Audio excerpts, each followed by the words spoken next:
in the Southern Section Baseball. Hart ends up winning the title 7-6 over Moore Park. But our Tarek Fatal, who's going to join me after you see his breakdown of what happened, will join us. Let's take this time now to show you this breakdown by Tarek Fatal. You'll love it. Moore Park's Taylor Bush is up to bat in the bottom of the seventh, no outs, down 7-6. He barrels this ball to left field. It appears in this video, it clears the wall. The ball disappears behind the wall. The ump calls it fair, and it looks to be a walk-off home run. It even looks like the trajectory of the ball falls differently, like maybe it hits the inside of that foul pole. What plays out from here is wild and so ambiguous, but basically this is ruled a ground rule double, and that's why the runner is stopped between second and third. There's some confusion, what's going on, but the third base ump comes back and twirls his hands, home run. So what happens? The stadium goes crazy. The people in the score box end up thinking, okay, well, if the ump says it's a homer, it's got to be a homer. So the lights go off, and Moore Park thinks they've just won this game 8-7 on a walk-off home run to win a CIF championship. But hold the phone, the umps converge and decide it's a ground rule double. That was the initial call. Despite the ump giving the twirl of a home run, Hart goes on to win 7-6 despite Moore Park having runners on second and third and no outs.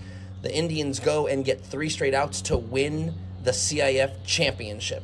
Here's one more angle from NFHS.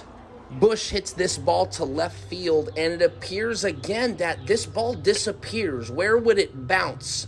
Where would it bounce? In fact, even in this slow-mo, it might even look like the ball gets stuck in the wall. So how could this be called a ground rule double? Well, the umpires aren't available to talk about the game, but people at the ballpark thought they saw the ball bounce. The Hart left fielder says the ball bounced. Now, I get generally ground rule double. You see the ball hit the ground, you see the ball come back up and go over the fence. In the videos we saw previously, we don't see a ball come back up off the ground and over a fence, right? Hold the phone one more time. We think we see the ball disappear over the wall. It's not, it just happens to get lost. And there's the ball again on the inside of the wall. It takes a bounce, comes back up, and goes over the left side fence of the foul pole. That's why the ump signals it fair. Why he comes back and circles it to be a home run, I do not know, but that looks like the ball may have bounced in play. Okay, so people online seem to think that this wall is see-through, and I'm walking up to it. Now again, I don't have a dog in this race, guys, but I just want the facts to be out there. So you guys think this gap, which at night probably seems a lot darker, right, because of the shadows and the lights, but in the video I created, we see the ball. In one of the videos, we do see a ball that bounces up and goes over this wall.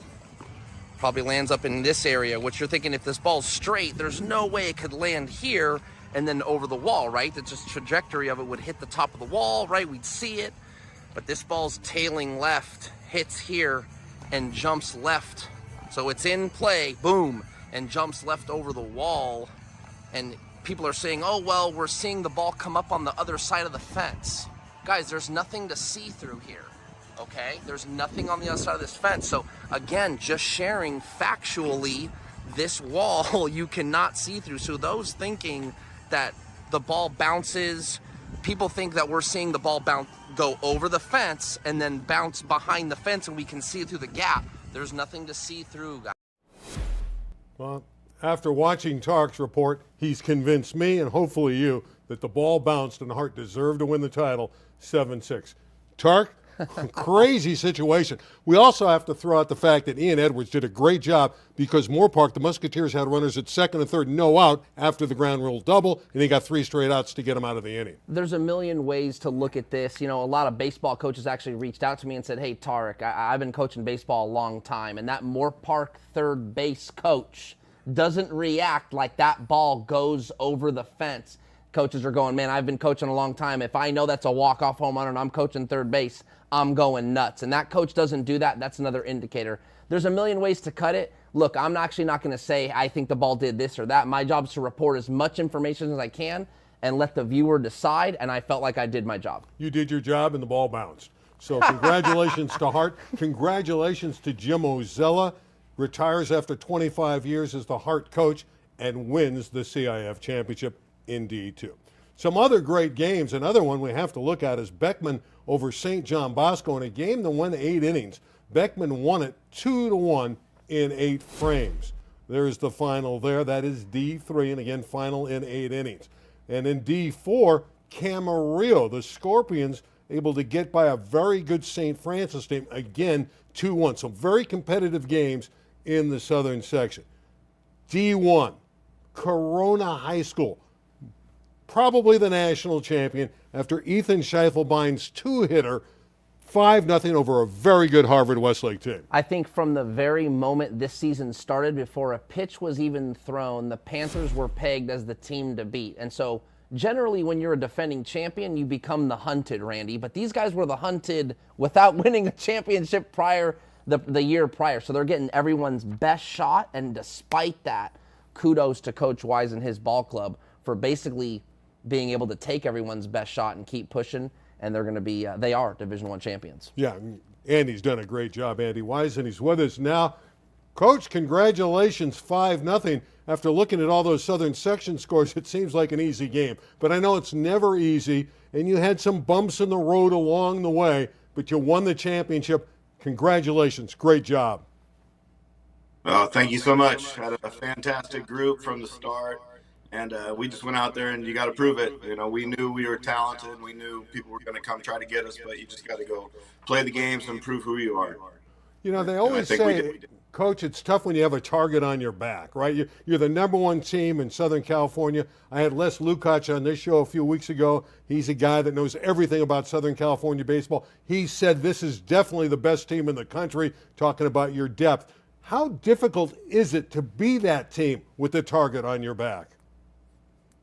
You know, I've been on both ends. We've been, you know, we usually call ourselves big game hunters. We're looking for these games. So, you know, we're kind of used to it as a program. And I think the kids that we have in the program right now, either, you know, they had been through it with us or outside of the program. And we brought them in and just tried to get them used to, you know, we're going to just do what we do. And it doesn't matter where we're playing. And that's always been the motto of the program. You know, 60 feet, 6 inches, 90 feet.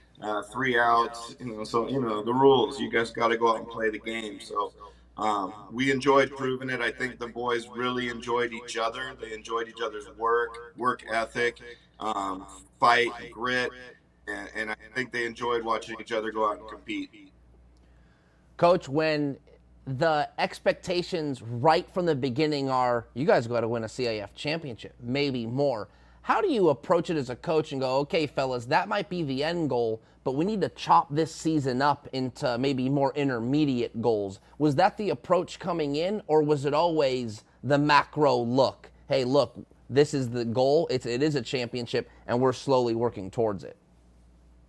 Yeah, it truly was the goal. You know, if you want to go piece by piece, we always want to win our league. It's a tough league. The Big 8 is a very difficult league. We were fortunate enough to get through everybody this year and go 15-0. It's the first time we've done that. And then we, of course, would like to win one of the tournaments, or maybe all the tournaments, of course. I think we won, you know, what might be considered the biggest one is that National High School Invitational. And then to come win the big one at the end was truly the all-in goal with this group, is we wanted to win our last game, and that's the CIF championship. Well, Coach, congratulations on that. And before I let you go, I want you to talk about your 2 starting pitchers. And I know you had more than 2. I know you had Sam Burgess, who did everything, include hitting a 3-run homer in the championship game. But Scheifelbein and Hernandez, a senior and a junior, the LA Times has stated that might have been the best 1-2 pitching punch ever in SoCal. Talk about those 2 young men. You know, Ethan Scheifelbein, Seth Hernandez, incredible pitchers, not great athletes, competitors, worked with each other, worked to, you could tell they were one. I don't want to say they wanted to one up each other, but they definitely needed to carry their own weight, and they were doing their own thing. But those are special, special pitchers. And I think what we did, if you want to talk about building up towards something, we made sure that we took care of those guys, arm-wise, body-wise, especially early in the year, so they could perform at this level when they could achieve the things that they really wanted to achieve. Well, we just saw the Burgess. We saw the Burgess home run in the championship game. Coach, congratulations. We know you're going to win some national championships because there's numerous polls. You're going to get at least 1 or 2 national titles, and that banner, I'm sure, will be very proudly displayed at Corona High School for the Panthers. Congratulations. Thank you, guys. Thanks for having me. I appreciate you guys. You got it. Andy Weiss, a tremendous team that went through the season, playing a tough schedule, and wins it all. One of my favorite things that Coach Weiss said to me after, I said, Coach, kind of to your mantra, you got the target on your back, and he just said, I never asked any of these guys to be more than what they are. They're all so talented. If they just show up and play their own, I don't need you to be a superhero. Just play the way you know you can play, and as a whole, we'll accomplish what we need to, and they did. What they are is champions. Let's check out the LA City section. This was a shock to a lot of people. Granada Hills plays Bell. Now, Bell's got a good team. They're the 4 seed, but they knock off Granada Hills, the Highlanders, the number 1 seed, and they beat them 1-0. You see in the other semi, Birmingham, the defending champion, in a very solid game over Carson, 3-0. Let's go back to that Bell game, Tarek. That shocked a lot of people. Bell, the last time they got to the highest level in a championship game was 1953. Yeah, they lost in 43-53. Yeah. We don't remember that. They've won some lower division titles. Correct. They have a real shot here against a very good Birmingham team. Yeah, I think the shot is there. Why? Because it's Dodger Stadium and anything can happen in a final. But yeah, Granada Hills 4 times in a row, they've been the number 1 seed in the Open, and this being their 4th time. And at Pepperdine University, they had bases loaded in the 3rd inning, bases loaded in the 4th inning, and then they had 2 runners on with no outs in the 6th inning and no runs produced. They stranded 12 runners. So really, really bad luck maybe for Granada, but Bell certainly deserves to be at Dodger Stadium. Yeah, they are at Dodger Stadium, and at 1 o'clock Saturday, we will see if Bell can capture the title over favored Birmingham. Division 1. You can see the records, by the way. There they are, very solid. Here's Division 1, North Hollywood. The Huskies, again, I'm a little prejudiced here. That's my alma mater. 6-2 over Chatsworth. They'll make a real opportunity for themselves. Sure. They'll play at the 10 o'clock time slot at Dodger Stadium against a very good Banning team. They're their records. They're seated right next to each other at 8-7. So this figures to be tight. Yeah, I think it's a anybody goes game. And for programs like this that have never been to Dodger Stadium or haven't been there in a long time, these players have certainly never played in Dodger Stadium in recent years. So it's more about who's going to be in more awe, who can actually play with a little more composure, Sure. is going to end, and who can make less mistakes with all that space out there. That's the team that's going to win that game. As great as the baseball was, we didn't have quite as much controversy in the city section, in softball, or in the southern section, but we did have some great stories. Okay, first and foremost, let's talk about a team from Garfield with their tremendous student body support. They get by Kennedy of Granada Hills 5-2. That was in D1. In D2, Chatsworth, who is historically a very solid team in the city section, dropping down to D2, getting the championship 12-2. But the open division game was a classic. 1-0 for Carson, 14 innings.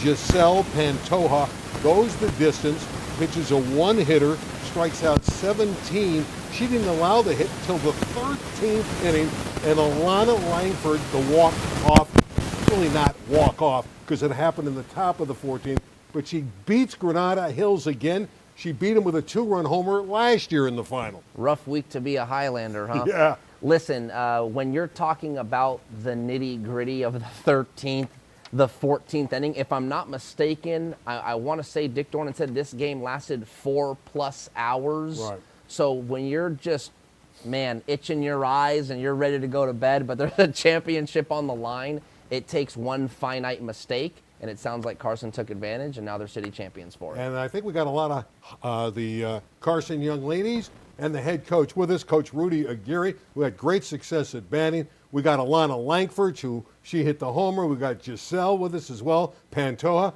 Congratulations, Colts. You did a great job. Let's start with you, Coach Rudy Aguirre. Again, you see Granada Hills on the other side of the field. You know you had a war with them. You beat them 12-10 last year after they erased a 10-run deficit. Now you see them again. Your first thought going into this championship game, what would it take to beat the Highlanders? Because they were the number 1 ranked team. Yeah, they came in, I think, with a 27-2 record. And we knew they were going to be tough. They have a really good pitcher in Mormon that was throwing. And I knew it was going to be a tough game. We worked a lot on hitting. We worked a lot on the rise ball. I knew she threw the rise ball. But, these girls, they worked hard in practice. And we practiced long practices. So they did a good job. My question's for Giselle. As you continue to pitch basically a scoreless gem through 7 innings, 8 innings, 9 innings, 10 innings. I mean, you just keep pitching it. At what point did you feel like, okay, my offense is going to support me. I'm going to get some runs here. When did you start to feel like that was going to happen? Because it sounds like it didn't happen for obviously quite some time. I wasn't sure when it was going to happen, but not 1 second did I lose trust in my team. I knew we were going to get the job done, and I knew somebody was going to step up like Alana did. And I'm just so very proud of the team. Alana, walk us through the at-bat. So I was battling a lot of pitches to left field, and then it was a 3-2 count. I was waiting for her to miss the spot, and once I saw it, I jumped on it, and it was gone. Okay, Alana, you did this the year before. I mean, you lived the dream once. So now you've lived the dream twice. I kiddingly said before the show, and I actually mean it, you belong in the Carson Hall of Fame. You have 2 home runs to give your team 2 championships. Which one was different? I know you had to feel great about both of them, but which one excited you the most of the homers? I think this year's game excited me the most, given that we went 14 long innings, and it's my senior year, and all I can say is I gave it all out on the field, and I'm just so proud of our team. Well, you should be proud. You deserve to be proud. Rudy, you've been around the softball in the city section a long time. You saw the great El Camino teams. You saw the great teams from San Pedro over the years, firsthand because you were in the Marine League. Now it's Carson's turn. What's turned it around? You've always been good at Carson. Cam Warner had great teams there, but seemingly never got over the hump or occasionally got over the hump. But now you're the team. What's changed? Giselle, and we've been getting a lot of really good players that come in. Giselle developed an all-speed and a changeup this year that she can throw for a strike. It wasn't just about just showing it. It was, throwing it for a strike. And I think it kept a lot of teams off balance. And the hitters behind us, we got really good freshmen came in, Kaylee Allen. We got some sophomores, Ruby Grajeda, and we got really good leadership, like, Riley Garner and Rihanna Guadalupe. And, last year, our catcher, we were going through some catching problems, and we converted a third baseman into a catcher in Alyssa Villasenor. Giselle and Alana, this question, Giselle, you can go first. Just answer this. What's been the reception like at school since you've won, not one, but now 2 city championships for both you guys? There's there's been a lot of compliments and a lot of praise from a lot of teachers, friends, fellow classmates. Everyone's the school takes a lot of pride in winning, so I think this was a big deal. So, Alana, are your teachers giving you like A's now automatically? I wish. But yes, they're just all congratulating us as a whole. And all I say is the Cool Love is strong at our school, and they take pride in everything, especially sports. Well, girls, congratulations. I know, Alana, you're on to college. Hopefully you'll play some college softball, but you've had a magnificent career. Giselle, I know you have another year to torment the rest of the city. Coach Aguirre, congratulations. Tremendous job, back-to-back titles. And I know you're not welcome in the Valley at Granada Hills for sure. And you can't take Alana can't go into the valley. She'll get arrested if she goes into the valley. So congratulations on the championship and continued success, and we'll see you guys down the road. Thank you. Thank you, guys. Thank Shout you, out to the team. We love you guys. Love you. Love you, Dad. Okay. And I want to say one more thing. My shortstop, Shannon Lee, that line drive shot that she caught at shortstop, that was really big for us in the bottom of the 14th inning. It takes a team to win a championship. We see that in pro sports. You can have great players, but if you don't have the team, you don't win. And it takes a lot of players to get it done. Congratulations, Carson Colts. You deserve the title. Thank you. Thank you guys for having us. Bye, guys. You got it. Nice young ladies, good coach. They got it done. Hey, you know what? When you win the last game of the season, that's all that matters, and they'll remember that forever. They should. All right, some other softball action in the southern section. This is a team that was kind of like Corona on the baseball side in the southern section. That's Pacifica of Garden Grove. They were the favorite all year long. I felt Orange Lutheran had a shot because they had a big-time pitcher, but Pacifica and pitcher Bryn Nally able to get it done. She got the shutout. Kanaya Bragg, who's been on this show on her way to UCLA, hit a solo homer, and the Mariners repeat as CIF champions. It was a great game. I was there for it, and I believe we have a highlight of what was the best play of the game, and it was Kai Miners, who was going to Oklahoma. She's a center fielder for Orange Lutheran, and this was a no-doubter, Randy. I mean, this ball's over the fence. No ground rule double controversy here, and she goes up and nabs that thing over the wall. Really impressive play.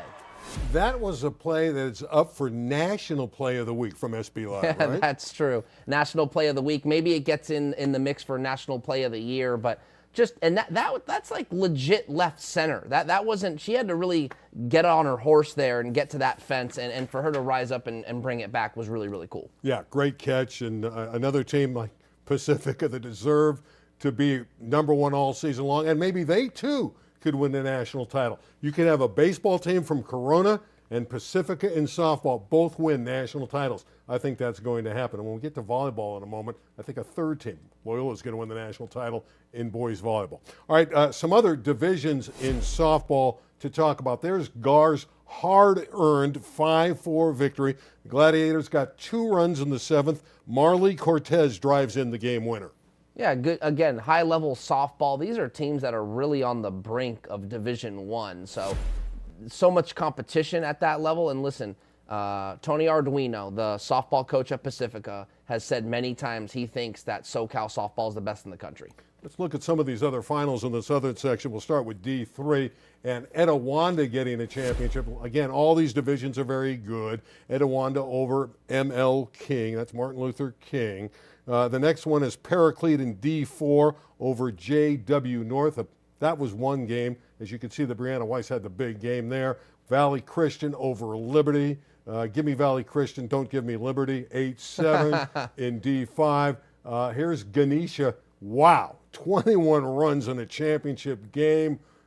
Can't do it much better than that in the title tilt. How about Eastside 11-2 over Oxford? I am not familiar with Oxford Academy. Hesperia Christian over Harupa Valley 8-7.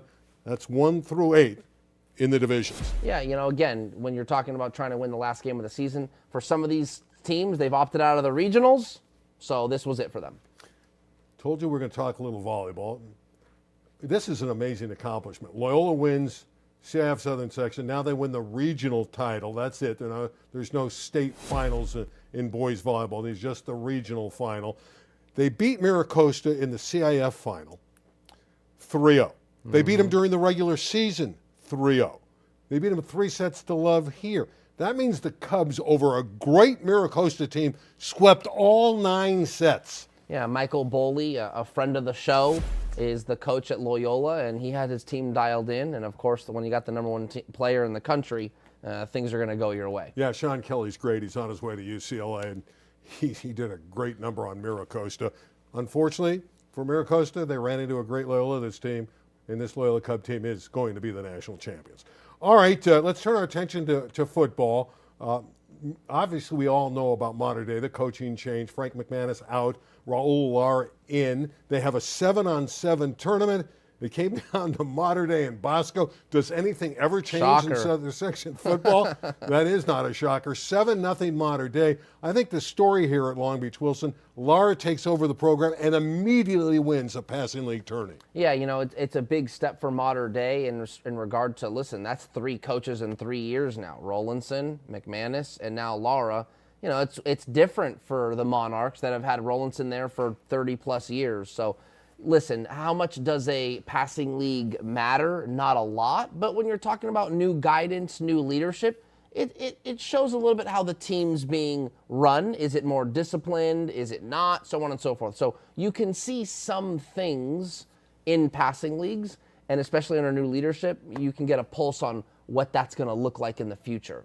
Does that mean they're going to go and be national champions up in the fall, or they're going to go winless? No, we can't tell, but it's a good start. They got a good chance to have a very good team. And one of the factors is they got Dash Beerley, who's getting reps now in these 7-on-7s. He's the quarterback. He's a transfer. He appears to be very good. He's already got a scholarship waiting for him at Washington. Correct. Washington commit. He was at Chaparral, and they were really, really good. I mean, a really, really standout player.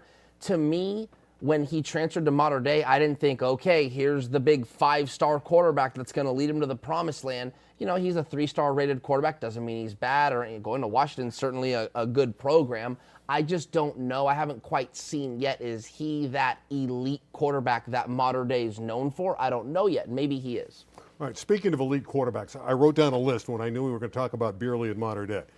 Husan Longstreet, Centennial. Brady Smigel, Newberry Park. Wyatt Becker, Sierra Canyon. There's the list, in fact. Ryan Rakowski, Palos Verdes, who was brilliant as a freshman. Luke Fahey, Mission Viejo, and Superman, the man of steel, Steel Pizzella. To me, the name that jumps off this list here is Brady Smigel. I mean, this is the guy that's thrown, I think, near 100 touchdowns in 2 seasons. It's remarkable. I'd be surprised if he sticks around for his senior year. Sometimes, Randy, when you're watching high school athletics, like I've seen the Boozer twins, Carlos Boozer's sons, I've seen them play high school basketball, and the eldest one is Cam Boozer, and he's only a junior, and you think to yourself, this kid's going to play 2 more years of high school sports.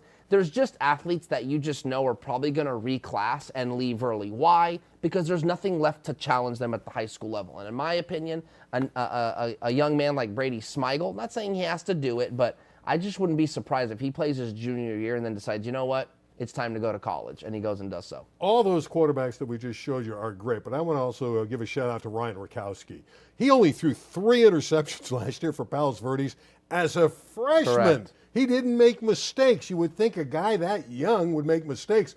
He led them to an undefeated regular season. Yep. Then they play Mission Viejo. They played up in the playoffs and got beat. High. Yeah, they shouldn't have been in Division II. They played so well. They almost played too well. But I went and watched Ryan Rakowski when Palos Verdes played Edison, and they beat him. And that was a big win for them. And he went on to, like you said, lead them to a regular season, undefeated regular season. And as a freshman quarterback, that's really, really special. So I'm looking forward to watching him the next 3 years. You know what's really, really special?